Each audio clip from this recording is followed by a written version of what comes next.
ملک کارستان کا بادشاہ بہت ہی زیادہ ظالم اور لالچی انسان تھا۔ کارستان کی ساری عوام اس سے بہت زیادہ تنگ تھی۔ ملک میں ایک شخص بھی اس سے خوش نہیں تھا۔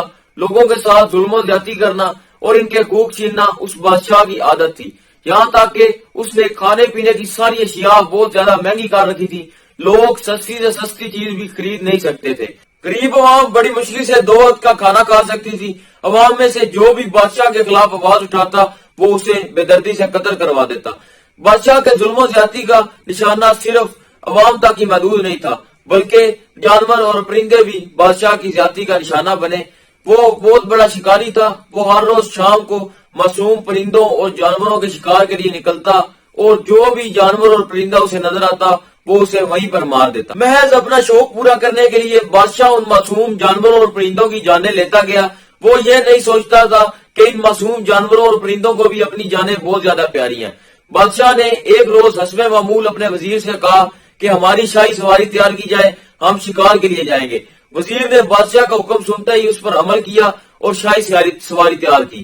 شاہی سواری پر بیٹھ کر بادشاہ شکار کے لیے نکلا اور بادشاہ کے ساتھ 4 سپاہی بھی موجود تھے۔ بادشاہ روز کی طرح جانوروں اور پرندوں کا شکار کرتا گیا۔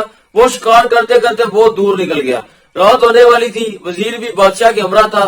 وزیر نے بادشاہ سے کہا کہ بادشاہ سلامت، اب ہمیں رات ہونے سے پہلے واپس محل لوٹ جانا چاہیے۔ بادشاہ نے کہا ٹھیک ہے۔ وہ سب لوگ واپس مڑنے لگے تو بادشاہ کو سامنے سے 2 شیر آتے دکھائی دیے۔ بادشاہ نے خوش ہو کر وزیر سے کہا کہ آج تو شکار کرنے کا مزہ آئے گا۔ 2 شیر، وہ بھی ایک ساتھ۔ جب وہ شیر بادشاہ کے قریب آ گئے تو بادشاہ نے ترکش میں سے ہاتھ ڈال کر تیر نکالنے کی کوشش کی، لیکن اس کے سارے تیر ختم ہو چکے تھے۔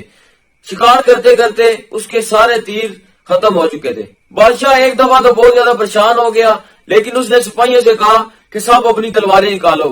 سارے سپاہیوں نے اپنی تلواریں نکال لی، لیکن شیر اتنا قریب آ چکا تھا کہ کسی کو بھی تلوار چلانے کا موقع نہ ملا۔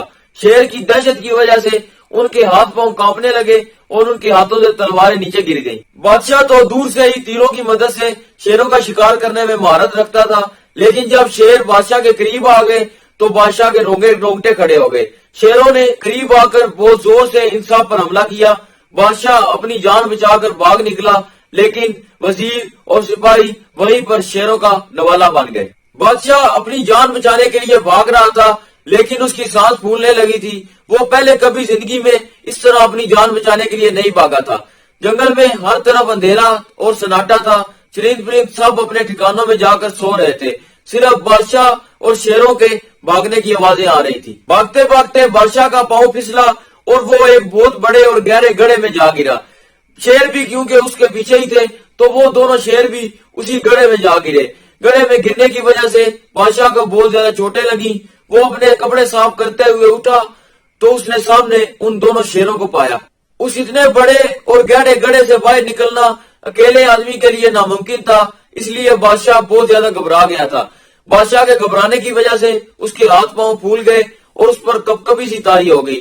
بادشاہ نے کبھی خواب میں بھی نہیں سوچا تھا کہ اس کے ساتھ اس زندگی میں ایسا ہوگا۔ بادشاہ نے اونچی آواز میں کہا کہ مجھے کھانے سے تمہیں کیا ملے گا، لیکن شیر کہاں بادشاہ کی بات سننے والے تھے۔ شیروں کی دھاڑوں سے سارے جنگل کی فضا گونج رہی تھی۔ بادشاہ اور شیروں کے درمیان صرف چند فٹ کا فاصلہ رہ گیا تھا۔ دونوں شیر گراتے ہوئے بادشاہ کی طرف بڑھ رہے تھے اور بادشاہ آہستہ آہستہ پیچھے کی طرف ہٹ رہا تھا۔